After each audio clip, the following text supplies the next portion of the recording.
What is there anything that you guys did pre-COVID that you're just like, that's it, we're not doing that anymore? We're losing that. Oh, buckle up, Chris. We got a lot of them. No, I think, Tyler kind of already mentioned it. I feel like just the nature of art and the nature of artists, every campus had its own set of strengths and weaknesses. And the sound, even something as far as like preference on front of house, or keys patches, or guitar tone, song selection. There was just so many things that were different, and that's not bad. I think that there are still some things maintained that are like unique to each leader. But I think one of the things pre-COVID, there's this indefinable, vague spectrum of like really polished to the minute, to the second worship, and then there's this like 2-hour worship set where it's like, you don't know what's going to happen. Yeah. And Red Rocks, I feel like is always like has always been on this like little, I don't know, search bar trying to like find itself. One of the things that happened in COVID was a freedom there was no one in the room. And so there was no need to like perform. There was no need. And I hate to say it like that, but there was an element of like, all of us are young. We don't know what we're doing. So like, I think this is right. But suddenly there were no people in the room. We were talking to cameras, and we were talking to hopefully people that were in their living room. And suddenly it became, now we're worship leaders on stage, and our attention is completely on the Lord and completely focused. And I think what that did is it created moments for us of freedom and of saying like, hey, we're going to spend another couple minutes right here, and we're not going to sing. We're just going to let the music prophesy. We're going to let some melodies come out. We're going to exercise that muscle. And I think what that did is it gave all of us as leaders, worship leaders, kind of a hunger, and like it's almost like a drug when you like hit that like that spontaneous moment that was like, whoa, that was crazy. Like, how did you hear that? How did you hear that piano line, Scott? Like, how did you hear that guitar line? And so I think now all of us are within reason, and with what makes sense for our church. We're all thirsty for those moments, and like asking the Lord, like, hey, when should we step out? When should we do that? I think that there were a few places doing that, a few campuses, but it wasn't necessarily like understood or experienced by all. COVID definitely like unified everybody. I'd love to hear, like, how do you guys plan for the spontaneous, I guess would be the best thing? Because a lot of churches, my church specifically too, like we have, our services are like right after each other. So I'm not sure, like in programming, like how do you make room for the spontaneous without letting it take all the time? And is that sacrilegious to even say that? Like, should God just, if it needs to go over, then the Lord will do that. Like someone will say that too, but like maybe speak to that a little bit. I think there are a lot of different ways you could do it. I'll just speak to how we do it. We have that opener first song, right? Like the energy song, the get everybody going song, the charge song. And then we have the song 2.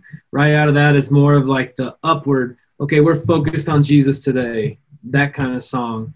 And then a big trash can most of the time into message. So pastors walking out, doing their thing, giving the word. And then normally what happens is, if there's going to be anything spontaneous, it's going to happen right there, like kind of sort of after his message or into the next song. Or what generally happens is we'll do song 3, so the song right out of the message, that is completely tied to his message. So the theme, everything, it's like, think of it as an altar call.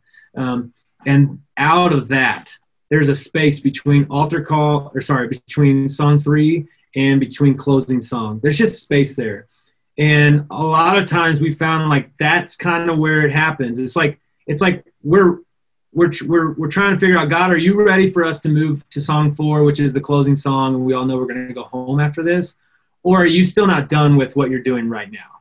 And sometimes he's done and it makes so much sense. And then we just move on. And then sometimes it's not. Sometimes it's like, no, let's just sit here. Sometimes it's like there's a word. Sometimes there's a new melody. Kory's amazing at that. Sometimes there's something. Sometimes it's a song that everybody knows, but we didn't plan on singing, right? It's just a chorus. And it comes out right there. And that's just that. And what's cool about it is, because we do multiple services also, what's cool about it is like God just always makes it work out somehow. I mean, you can speak to this, Kory, but like I'm never really looking at the clock.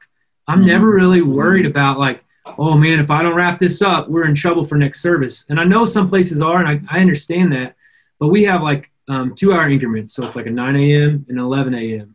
Dude, if we're out of here by 10:30, we're going to be fine. But God always just figures it out. He really, really does. And so that's kind of how we do it. That's great. Yeah, and every service might be a little different. Sorry, go ahead. No, I was just going to speak to Ryan. Like, I come from like I think most of our worship leaders do come from a pretty charismatic background. And so when I moved to Red Rocks, it was culture shock at first, because I was used to like 45-minute worship sets, then the message. And when we first got there, when I first got there, I think we were still trying to figure out, there's a logistics side to this thing. Like it's not all spiritual. There's a parking lot it's going to be a train wreck if we are backing up like 45 minutes late.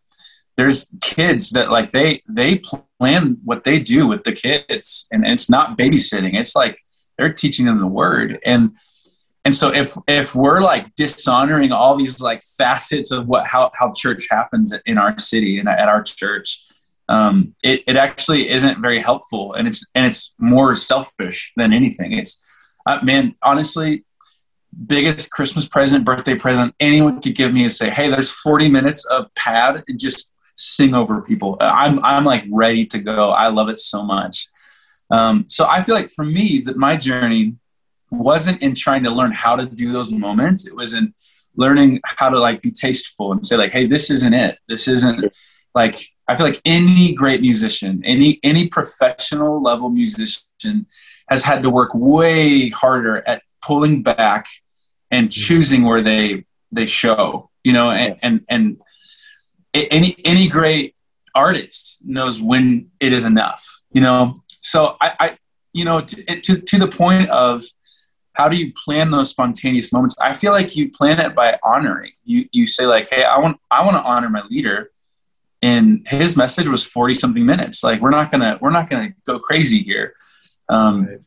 I want to honor the system of the church. I want to honor the machine of the church. And I know that word has some trigger to it, but I think it's okay to calculate those things. And sometimes there's a moment where you're like, hey, that went long, but it was right. Right. So on a practical level, I think MDs are very important for that. Yeah, sure. So yeah. That's great.